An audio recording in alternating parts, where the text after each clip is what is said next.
स्मृति ईरानी ने कहा, पहली बार राष्ट्र के इतिहास में भारत मां की हत्या की बात की और कांग्रेस पार्टी तालियां बजाती रही। कांग्रेस की ताली बजाना इस बात का संकेत है कि मन में गद्दारी किसकी है।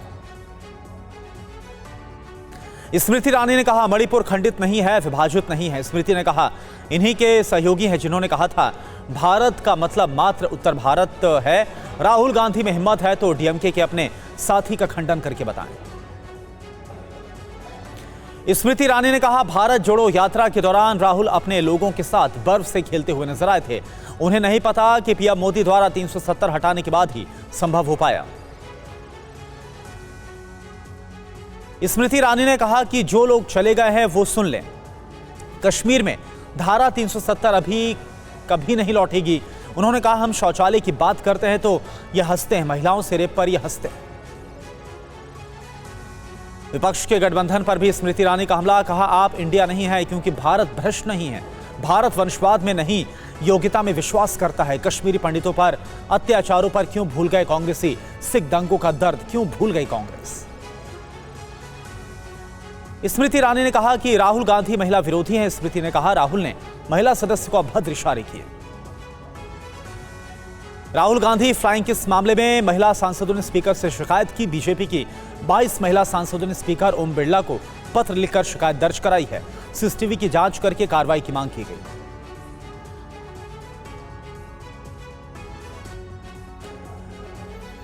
मैं मणिपुर गया लेकिन पीएम मणिपुर नहीं गए। मोदी जी मणिपुर को हिंदुस्तान नहीं मानते। मणिपुर को आपने 2 हिस्सों में बांट दिया। ये बात राहुल गांधी ने अपने बयान में, अपने संबोधन में कही। राहुल गांधी ने कहा, मणिपुर में भारत के आवाज की हत्या हुई है। आपने मणिपुर में देश की हत्या की, पीएम ने देश की हत्या की, इसलिए वो मणिपुर नहीं जा रहे। आप देशद्रोही हो, देशभक्त नहीं। आप भारत माता के हत्यारे हो। ये सब बातें राहुल गांधी ने कही। पीएम मोदी सिर्फ अमित शाह और अडानी की सुनते हैं। राहुल गांधी ने कहा, मणिपुर में एक दिन में शांति आ सकती थी। मणिपुर में सेना क्यों नहीं लगाते? सेना एक दिन में वहां पर शांति ला सकती थी। ये बातें भी कही। राहुल गांधी ने लोकसभा में कहा कि आज मैं दिमाग से नहीं, दिल से बोलने आया हूं। राहुल ने कहा कि मैं आज अडानी पर नहीं बोलूंगा। अडानी पर बोलने से सीनियर नेताओं को कष्ट होता है। राहुल गांधी ने कहा, मैं मणिपुर रिलीफ कैंप से एक महिला से बात की। मैंने वहां पर जाकर उसने मुझे बताया, मेरे सामने बच्चों को गोली मार दी। बच्चे की लाश के साथ लेटी रही। डरकर मैंने अपने घर को छोड़ दिया है। राहुल गांधी के बयानों पर सत्ता पक्ष ने सवाल उठाए। किरण रिजिजू ने कहा, नॉर्थ ईस्ट को कांग्रेस पार्टी ने मारा। मणिपुर की हालत कांग्रेस की वजह से हुई है। उग्रवादियों का जन्म कांग्रेस की वजह से हुआ। आज 4 बजे राज्यसभा में प्रिविलेज कमेटी की बैठक है। डिप्टी चेयरमैन हरिवंश के रूम में होगी मीटिंग। राघव चड्ढा के मामले पर हो सकती है चर्चा की क्या राघव चड्ढा पर प्रिविलेज का मामला बनता है या फिर नहीं। गृह मंत्री अमित शाह शाम 5 बजे अविश्वास प्रस्ताव पर विपक्ष के सवालों का जवाब देंगे। भारत छोड़ो आंदोलन पर पीएम का ट्वीट। पीएम ने कहा, देश कह रहा है वंशवाद भारत छोड़ो, देश कह रहा है तुष्टीकरण भारत छोड़ो। भारत छोड़ो आंदोलन के 81 साल पूरे होने पर आज से बीजेपी का महाअभियान। बीजेपी सांसदों ने संसद परिसर में गांधी प्रतिमा के सामने बीजेपी सांसदों का प्रदर्शन। बीजेपी सांसदों ने विपक्ष पर हमला किया।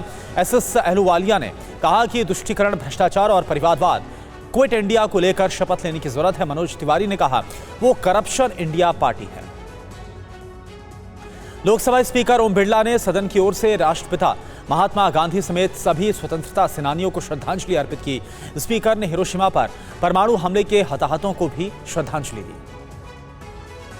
बीजेपी सांसद रविशंकर प्रसाद ने कहा, देश एक स्वर में कह रहा है परिवारवाद भारत छोड़ो, वंशवाद भारत छोड़ो, लोकतंत्र को बचाने के लिए तीनों भारत छोड़ो। राहुल गांधी को जननायक बताने पर बीजेपी ने कहा, रविशंकर प्रसाद ने कहा, लोकनायक सुना था लेकिन ये जननायक कौन है? दरबारियों ने चाटुकारिता की पराकाष्ठा को पार कर दिया। बीजेपी सांसद निशिकांत दुबे ने कहा कि 75 साल में कांग्रेस और उनकी सहयोगी पार्टियां देश को दीमक की तरह खा रही हैं। अल्पसंख्यकों को गुमराह करके वोट बैंक की राजनीति हो रही है। गोपाल कांडा के घर और ऑफिस पर ईडी की रेड। ईडी ने पीएमएलए के तहत की कार्रवाई की।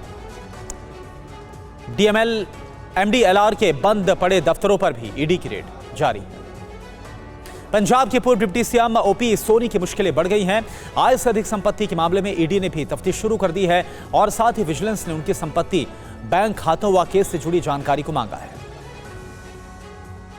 पंजाब की शिक्षा मंत्री हरजोत सिंह बैस ने रोपड़ के एक स्कूल में औचक निरीक्षण गए और प्रिंसिपल ने शराब पी रखी थी। ये पाया, शिक्षा मंत्री ने प्रिंसिपल और टीचर को सस्पेंड किया।